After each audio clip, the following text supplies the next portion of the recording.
একদিন গরমের সকাল, মাঠে রোদ ঝলমল করছে।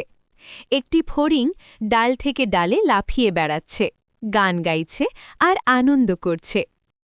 অন্যদিকে একটি পিঁপড়ে সারা দিন পরিশ্রম করে খাদ্য সংগ্রহ করছে। সে এক দানা করে খাবার নিজের গর্তে নিয়ে যাচ্ছে।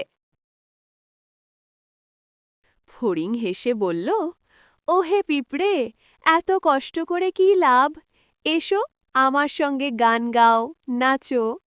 পিঁপড়ে শান্তভাবে উত্তর দিল, এখন গ্রীষ্মকাল, সামনে শীত আসবে, তখন খাবার পাওয়া কঠিন হবে, তাই এখনই সঞ্চয় করছি।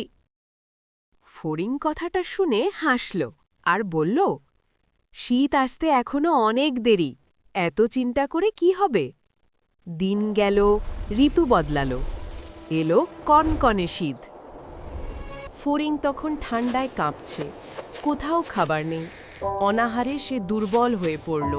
এই প্রচণ্ড হাড় কাঁপানো শীতে পিঁপড়েরা তখন নিজের ঘরে নিরাপদে ও আনন্দে দিন কাটাচ্ছে, খাবারের কোনো চিন্তা নেই। শেষে ফড়িং কষ্টে কষ্টে পিঁপড়ের কাছে এসে বলল, বন্ধু, আমাকে একটু খাবার দাও, আমি খুব ক্ষুধার্ত। পিঁপড়ে তার সঞ্চিত খাবার দেখিয়ে বলল, আমি গ্রীষ্মে পরিশ্রম করেছি বলেই আজ নিশ্চিন্তে আছি। আমার সংগ্রহ দেখুন, আমরা সারা গ্রীষ্ম কঠোর পরিশ্রম করেছি, তাই এখন শীতের জন্য আমাদের কোনো চিন্তা নেই। পরে দয়া করে পিঁপড়ে ফড়িংকে কিছু খাবার দিল। ফড়িং লজ্জিত হয়ে বুঝতে পারল নিজের ভুল। সেই দিন থেকে সে আর কখনো অলস থাকল না।